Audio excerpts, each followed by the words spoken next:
Hello and welcome back to my channel. If you found yourself here from buying one of my ring kits, welcome and thank you for the purchase. You're going to enjoy doing this. It's like I really love any of this stuff anyway. I could do this all day long. And if you just happen to find yourself here from the algorithm, then welcome aboard also.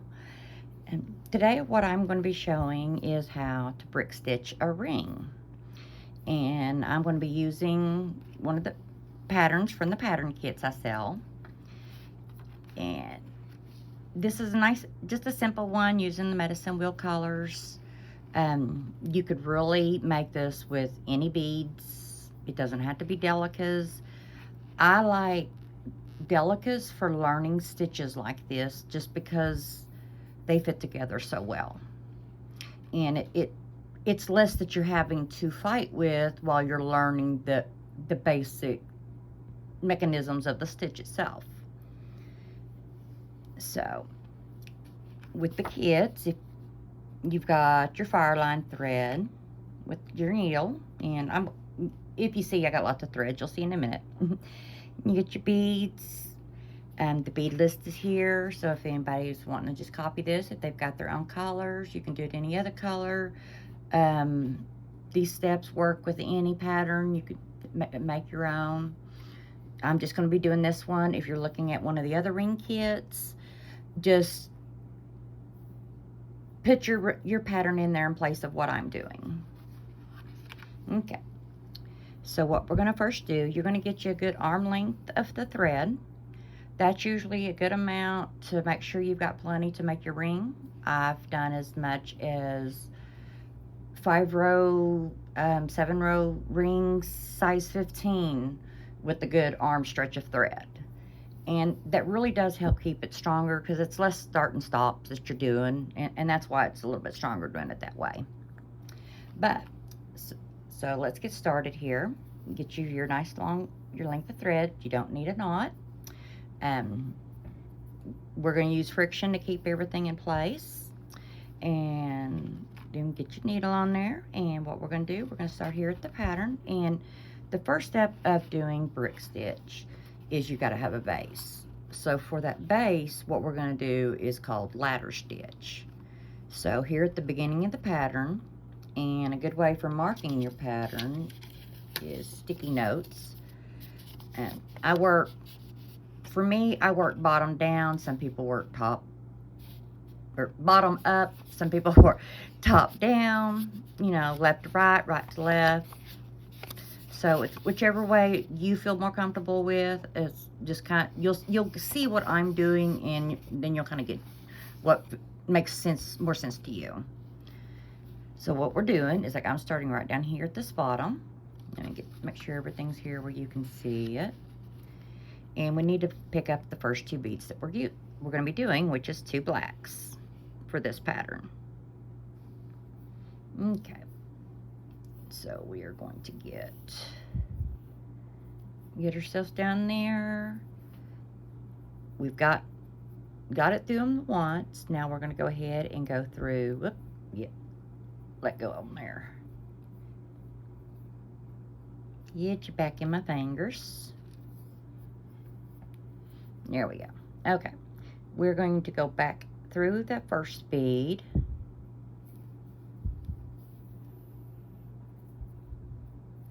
And just, oops, well, here we go. As you can see right here, we are now side by side. But they're really not locked in place yet. So we're going to want to go ahead and go back down through this one. And then up through that first one again. Oh, there we go. Okay, so if you can see my threads here, we went down, back down through here, and right up through this one. Look, trying to get you keep you zoomed in or focused in, but phone has its own mind sometimes. Okay. Now we're a little bit, we're definitely more locked in now, but here's our the tail comes out of our first bead. We now want this thread coming out of our second bead. So we're going to go back down. Since we're coming out of the top of that bead, we are going to come down or go down into that first bead. So now we got the two there, and we've got our thread coming out at the bottom of the second bead. Okay, now we go back to our pattern. Our next bead is red. So, make sure we get you where you're seeing. Since my thread's coming out the bottom with the red bead on my needle,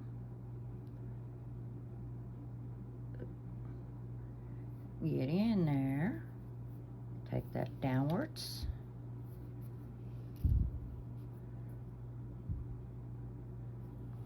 Okay, it's now down there in place beside that one.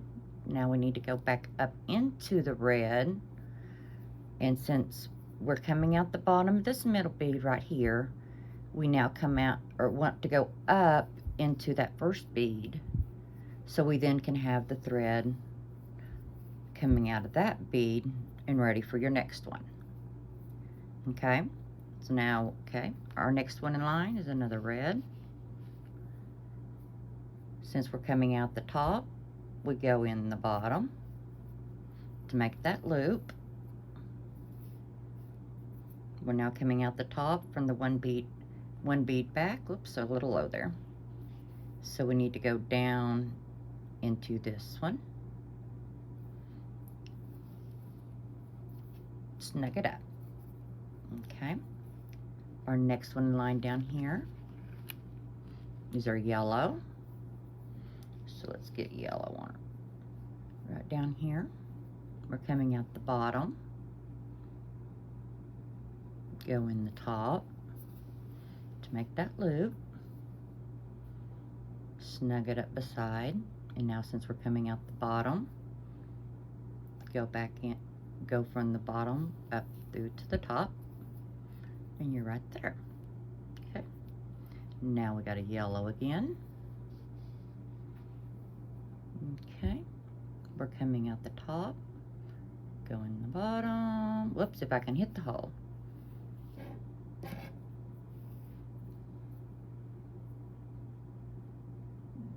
Come there. There we go, I think. Okay, yeah, there we go. So now we're coming out the top, go back in.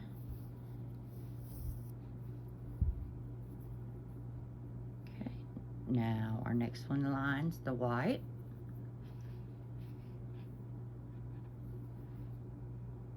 Coming out the bottom. So now we go down from the top into that one. Loop it, and go back up. Now we're going to keep doing this. We're going to repeat this. As soon as you do the two white, then you're going to do the black, and you're going to keep doing that till you get the length you need to go around your finger. Now I'm going to do what they call, you know, like movie magic. We'll call it YouTube magic. And I've already got one. Okay, so one thing that makes it simpler, or not simple, necessarily simpler, it makes it easier for the first step that you're going to be on now that you've got your length done, is to help lock these beads or the threads in place. I will go ahead and go, this is a shorter thread, here we go. Go in and out a couple times just to go back. We're just locking things in place, because when we go to do our next step, if we don't, it tends to like to loosen your bead down here. And it makes it a little bit more cumbersome trying to get everything back in place where it needs to be. But we got that all locked in place now, and we're not going to have that issue. So now, with this pattern, what's really nice, it's like, well, you know, with your white, let's get our little sticky note changed.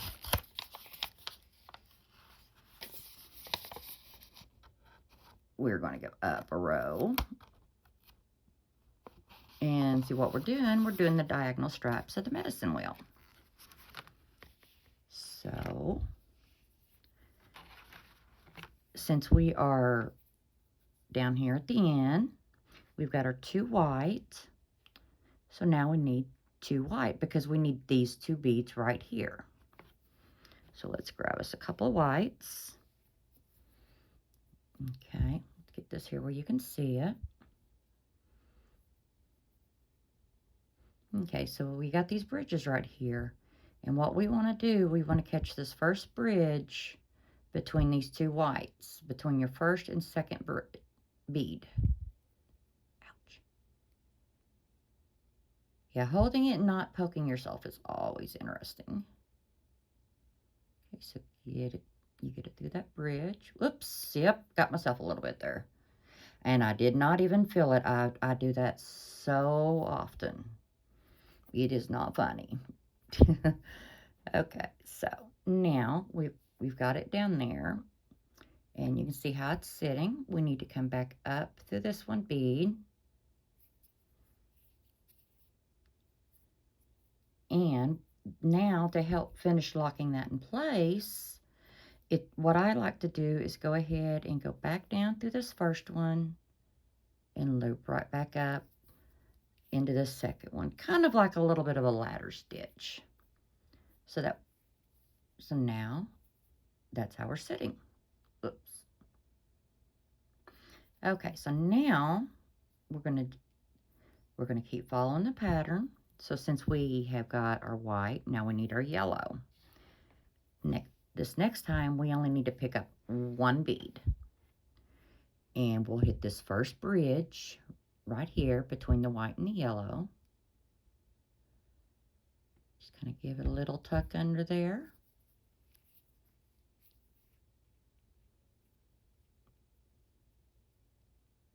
Sometimes it gets a little tight pulling. Don't yank too hard. It should not be that hard to go through. Sometimes it could just be your positioning of the eye of the needle. Which tells me I think I need to try that one again because maybe I'm positioned in a bad spot. Because even with repositioning that eye, it still was not wanting to go through. So, now, you can see what I'm doing here. Ouch. Okay, so I didn't catch as much of the thread going through, so kind of a bit more in between those. There we go. It just doesn't necessarily mean you're going to have that issue. That just happened to be tight for me. It'll be a random thing. Most of the time, it's not even like that. Okay, so there's our second yellow. Or the first yellow, excuse me. Now we need our second yellow.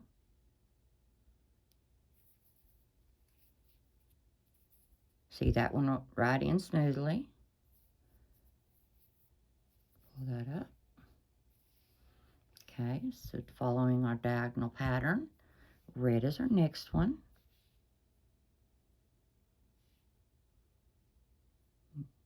Get that bridge right there. Pull it through. And back up. Make sure everything stays nice and snug.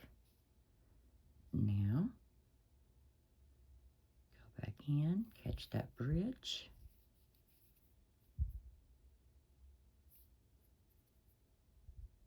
And pull it snug. And you keep doing this, keep following your pattern till you get on over to down to your other end. And right when you get there, we'll be there here in just a second. I'll show you what we do. Yep, we're doing that movie magic stuff again. Okay, we're down here at the end now. So let me go ahead. We got one more black left to do on mine. And we'll Oh, and we'll have all the second row finished. We are almost done. Get this last little black.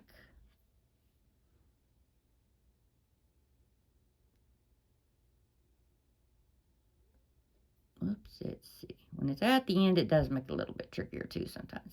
Yep, got that thread. Pull it up.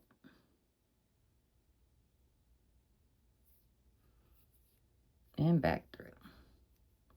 Now, all we have to do to get started again is flip. And now we're looking at what we were looking at before, but just 2 rows instead of the 3. Now I'm going to go ahead and do one little jot. Whoops. Well, we don't need that many, do we? Only want to go through 1 bead up here. There we go. Just give it a little extra lock, kind of like we did before. And up she goes. Okay. Now, this time, okay, let me get our pattern up here. Where we are at, because we did flip, where we're at in our pattern is actually, oops, if I can get that straight. I've had no alcohol today, I swear to God. Okay, so yeah, we're right here is where we're at, because when you look at that, if we were holding it that direction, that's where we would be at. We are going, and just like when we had started this row, oh, let me flip it back over. We are going to have 2 beads, so it's going to have one that juts out, just like how this one juts out. So, oops, let's keep the pattern where y'all can see it. So that means now that we've got that in there, I'm going to need a white and a black.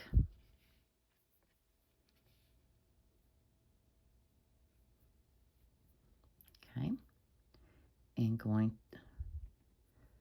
not up through the bead you're in, but the bridge right in between. Sometimes you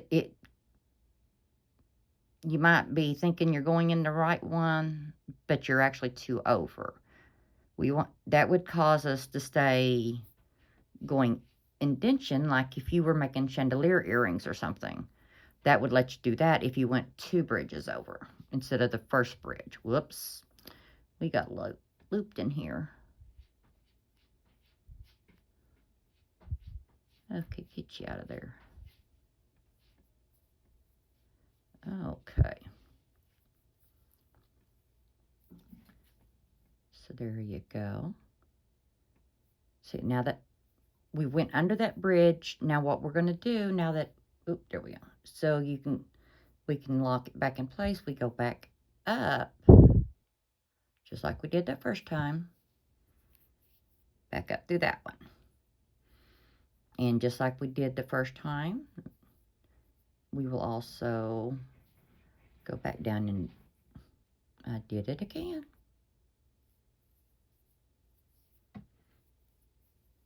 We went into that first one and back up to that second one.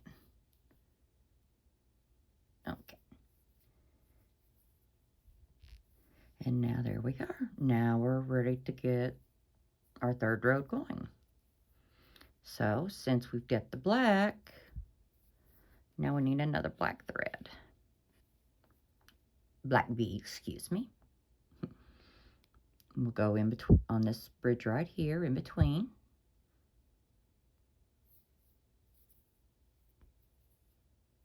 And I caught that before I got it too tight.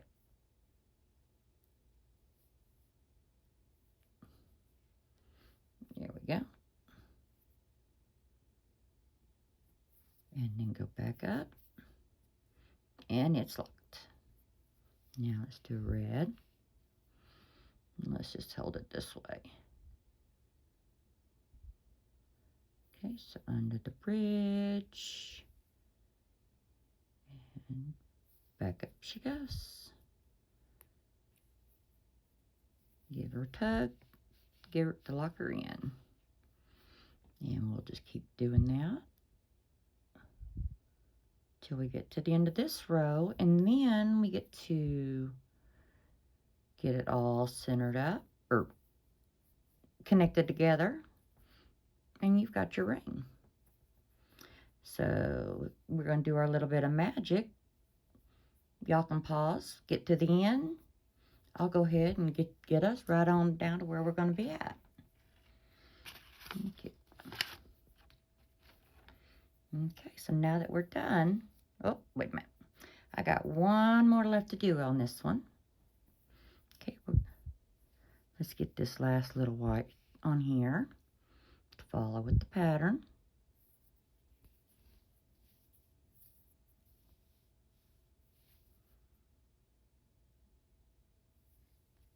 Back up she goes. Now, what we're going to do,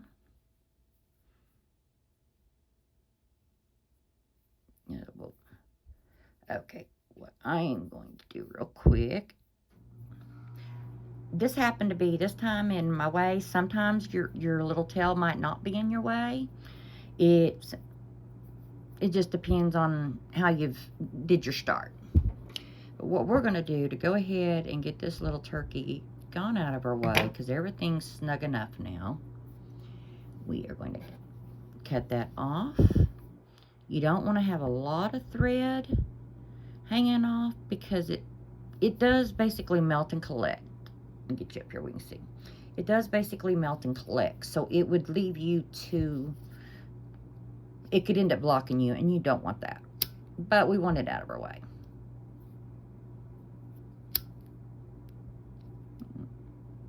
Sometimes they melt good, sometimes they don't. It'll get hidden in there though. Okay. So what we are going to do now, kind of like a zipper, we are now just going to zip these two up together. So, grab a needle here. Well, that one's not going to let us go quite as easy, so I'll go ahead and pull that one through. Then I can get my needle down into this one. Okay. Now our first thing what we're going to make sure on is we want to make sure that all between our two connections, the outer bridges are there. That way that's one step to make sure it's completely connected the way you need it.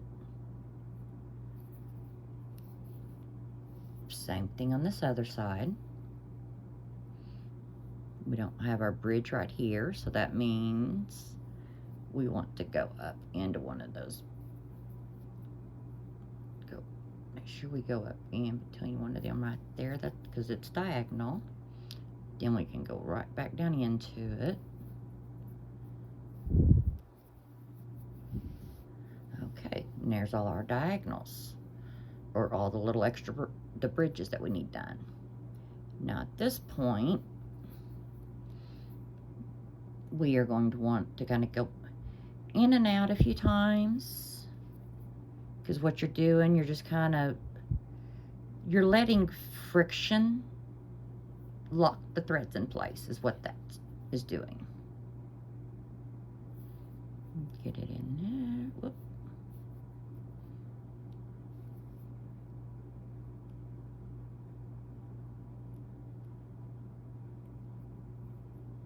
Whoop. There we go.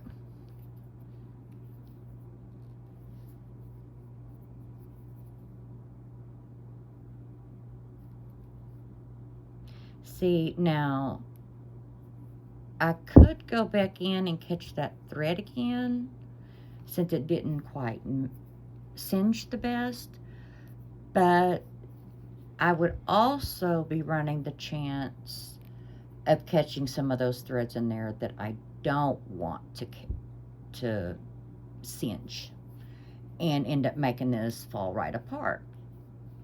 So that's why I went ahead and just kind of left that the way it is. It's like, it's better to have that little spot. It happens sometimes. A lot of times for me, depending on how it is like I'll just redo. But it's all a personal preference. Oop. Okay. Pull these through. I think we have got that nice and locked in.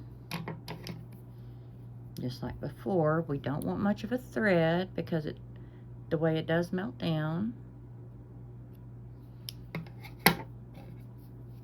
Okay.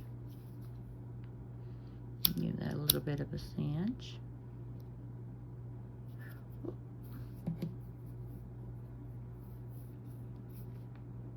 And there you go. There's your ring. You can do this with any pattern, any colors. I mean, these are just simple little patterns, and it's a brick pattern, so you can find all sorts of graph paper for brick. Just look for free printable brick stitch.